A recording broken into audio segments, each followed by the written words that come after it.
ఎప్పుడూ ఏదో వివాదాస్పద వ్యాఖ్యలతో వార్తల్లో నిలిచే విలక్షణ నటుడు ప్రకాష్ రాజ్పై ఫ్యాన్స్ మరోసారి ఫైర్ అవుతున్నారు.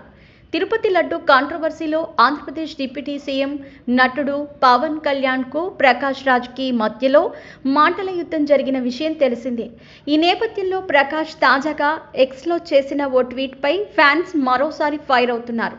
మరి దీనికి సంబంధించిన వివరాల్లోకి వెళితే, తిరుపతి లడ్డు కాంట్రవర్సీలో ఏపీ డిప్యూటీ సీఎం నటుడు పవన్ కళ్యాణ్పై వరుస ట్వీట్లతో ప్రకాష్ రాజ్ విమర్శనాస్త్రాలు ఎక్కుపెట్టిన విషయం తెలిసిందే. ప్రస్తుతం ఓ సినిమా షూటింగ్లో భాగంగా ఆయన ఫారెన్లో బిజీగా గడుపుతున్నారు. ఈ నేపథ్యంలో ఆయన నేపాల్ రాజధాని కాఠ్మండ్లోని పశుపతినాథ్ ఆలయాన్ని సందర్శించారు. ఈ సందర్భంగా ఆయన నేపాల్ ప్రజల ఆతిథ్యానికి, ప్రేమకు కృతజ్ఞత తెలుపుతూ టెంపుల్ వీడియోని పోస్ట్ చేశారు. దీంతో పవన్ ఫ్యాన్స్తో పాటు మరికొందరు "నువ్వు హిందూ ద్రోహివి, ఆలయానికి ఎలా వెళ్తావు" అంటూ ఫైర్ అవుతున్నారు. తరచూ మత రాజకీయాలను టార్గెట్ చేస్తూ ప్రకాష్ రాజ్ మీడియాలో, సోషల్ మీడియాలో ఘాటైన విమర్శలు చేస్తారు. దీంతో ఆయనపై సెక్యులర్, యాంటీ హిందూ అనే ముద్రలు పడిపోయాయి.